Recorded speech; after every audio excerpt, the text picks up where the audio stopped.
ওই পাঁচটা বেডরুম, ওই পাঁচটা বাইরে যান আপনি।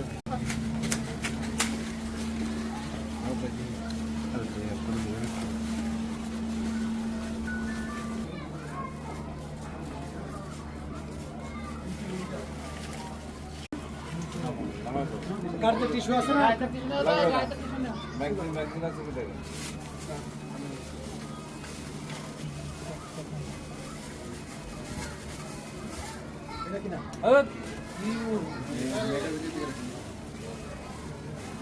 খোলো ম্যাগজিন খোলো।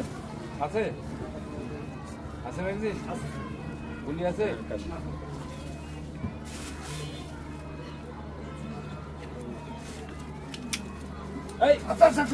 গুলি আছে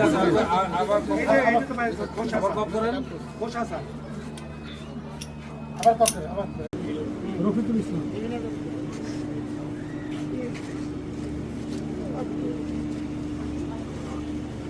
এপ্রিল আপনারা জানেন যে আশুলিয়া থানাধীন জেরাবোতে SAS যে একটা ফ্যাক্টরি আছে, সেই ফ্যাক্টরির কার্টুনকে কেন্দ্র করে দুটা গ্রুপ অর্থাৎ হলো মামুন গ্রুপ এবং জিয়া গ্রুপ, এই দুই গ্রুপের মধ্যে একটা তর্ক বিতর্ক শুরু হয়ে যায়।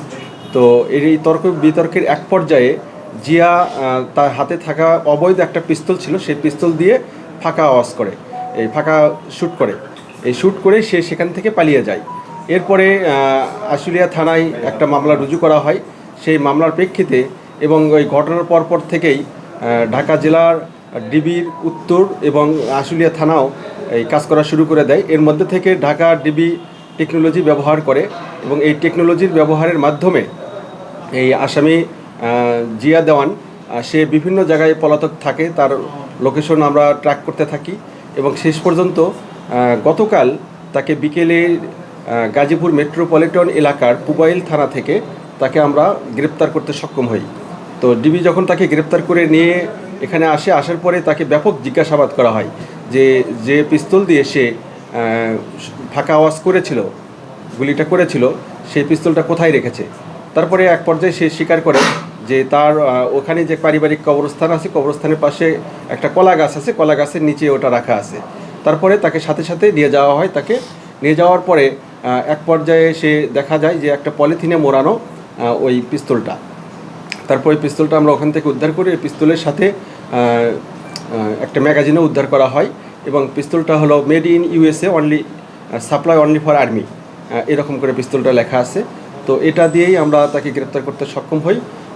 এরপরে পরবর্তীতে তাকে যে অস্ত্র আইনে মামলা হয়েছে, এরপরে রিমান্ডে আনা হবে, আরও ব্যাপক জিজ্ঞাসাবাদ করা হবে। তো সবার কাছে একটাই মেসেজ যে মানে তার ব্যাকগ্রাউন্ড যেটাই থাক না কেন, এখানে অস্থিতিশীল যারাই করবে, যারা এখানে এই এলাকায় শিল্প এলাকা, এখানে শান্তি শৃঙ্খলা বজায় রাখার ক্ষেত্রে যারাই প্রতিবন্ধকতা তৈরি করবে, তাদেরকে অবশ্যই আইনের আওতায় আসতে হবে। ধন্যবাদ সবাইকে।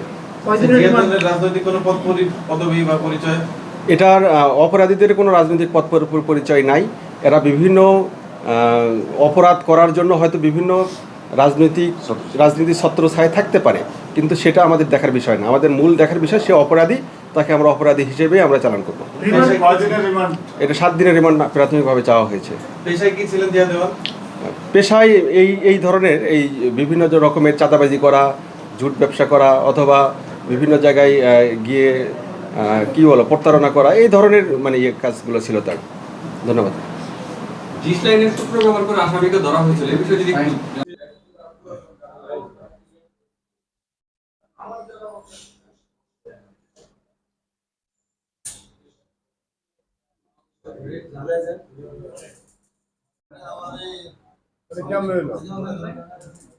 জায়গা দিয়ে দিলাম তোমাকে, তোমরা নিরিবিলি নাও।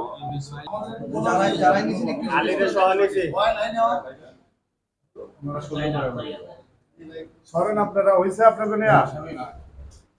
যাদের ন্যায়